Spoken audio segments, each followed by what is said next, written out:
largest AIDS conference on Earth takes place every 2 years. People travel from all over the world just to be there.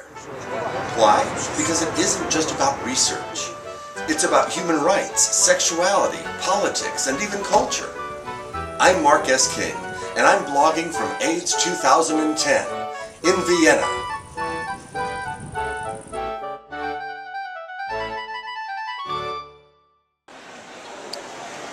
Welcome to the first official day of AIDS 2010 in Vienna. This is where we get registered and we mull about, we see who's around, who we might know, who we haven't seen in a few years. And then the Global Village is right in here. The Global Village, we'll be spending a lot of time there because you'll want to see, all the exhibits and the music and the dance and art. It'll be a lot of fun. But then meanwhile, there's a lot of big conferences to cover. We've got press conferences today. We might get to talk to Annie Lennox. We've got workshops to go to on the female condom for gay men and on criminalizing HIV. We got a lot to do. We better get started. So come on. The day's first seminar addressed laws around the world that criminalize HIV, and I spoke with one of the organizers. Why is decriminalization how does that benefit public health? Well, we know that the most people who are transmitting HIV are actually undiagnosed. People who actually know their status, most people go to extreme lengths not to attempt to expose others to HIV. If people believe that they could be prosecuted or go to jail, they are not. It's going to be another reason why they're not going to want to test. Why find out? If you don't know, then you can't be prosecuted, right? Yeah.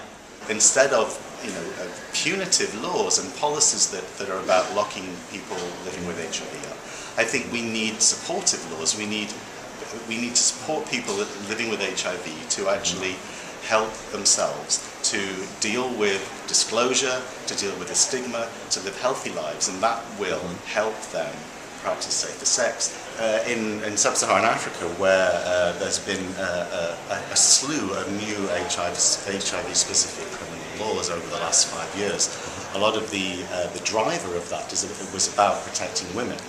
But what we've actually found is that the most likely person to be prosecuted is a woman, because she is much more likely to know her HIV status due to antenatal screening, and is often accused by a partner of bringing HIV into the relationship, and the partner hasn't tested.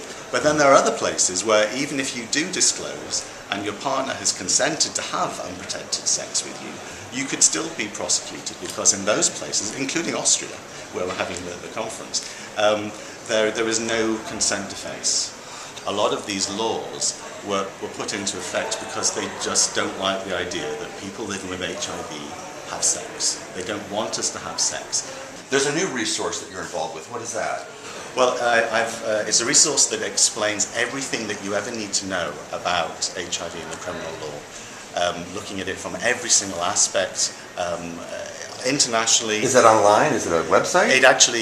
Currently it's online. In fact, it was launched today, it just so happens he's launched a website today. What is that site? Well, it's aidsmap.com. aidsmap.com. Okay. /law.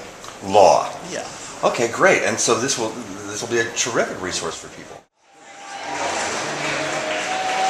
Each one of these strands contains a message to the global world about what they would like to see them do about AIDS. So it's kind of like a big wish list tree.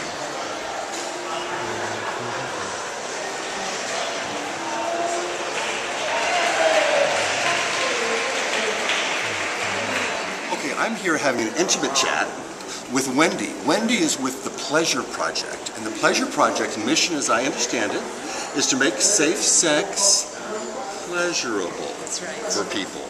And she was just part of a very interesting workshop here on the female condom and marketing it to, guess who? Say it. Men. Gay men. You have tops and you have bottoms. You have tops that have been using condoms on their penis. And now, to give a different option, you're asking the bottoms to insert a female condom. Or the bottoms can insert it themselves, or the top can insert it for them. Let's get a good look at this thing, first of all. Here we go. Okay, show me what goes where. Okay. Are you telling me that I'm going to pinch this? And by the way, I would like to point out that this rubber ring It's a rubber ring. It's substantial. I mean, it doesn't give that much. You got to squeeze this rubber ring and heat it up your butt. But you know what? Here's what you can do with it. What you can do with this is you can take this inner ring and you can remove it. So see, it comes out quite easily. And then you slide this on the cock. you can speak up. Okay, slide this on a hard cock. Oh my. And then we put our ring on the outside, and it's a nice little cock ring, and it gives us some stimulation. Okay, so this is happening, and so there's no ring inside the guy. That's right. So this is a lot of trouble. Why don't I just wear a condom? Why do I want to be doing all of this stuff? How is that a lot of trouble to have a nice stimulating cock ring on your condom? I don't see how that's a lot of trouble, but I take your point. Well, first of all, this is not as skin tight as a regular condom is. It's a rather big, baggy thing. And secondly, why don't I just put a condom on? Why am I dealing with this contraption? Well, I'll tell you what, I'm not sure all men like a tight condom. Some men like it loose, so that's certainly a benefit. Also, this is You certainly know your male sexuality, well, young lady. I like to think I know a bit. Okay. But I'm still learning. You can use an any kind of oil-based lubricant you want on this condom. You can use hair oil, you can use olive oil, you can use anything you like. Really? You can use shortening.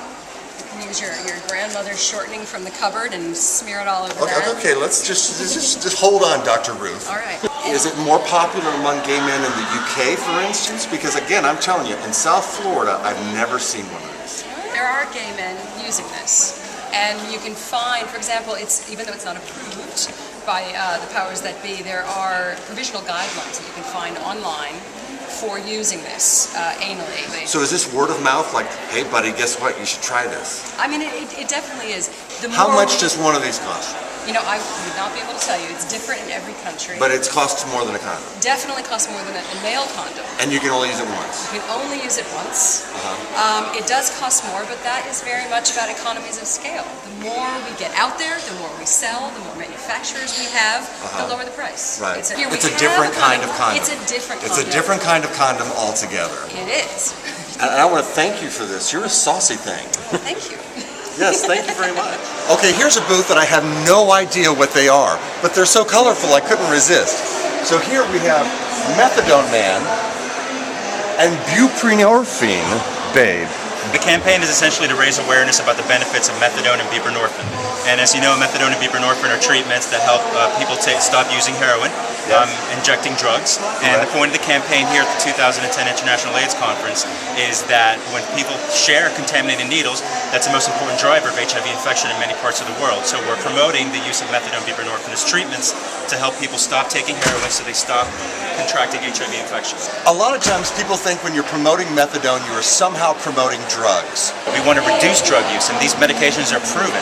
They're scientifically proven across the world. There's tons of studies that say that this actually reduces the use of heroin. Does anybody ever tell you, get a haircut, get a job? I get a lot. I get Jesus Christ, I get Che Guevara, I get Charles Manson. But wait, there's more. Check out part 2 of today's video blog, where I get to question Annie Lennox about her t-shirt, and meet some amazing women on a subway, and attend an old-fashioned AIDS protest. Thanks for watching, and please be well.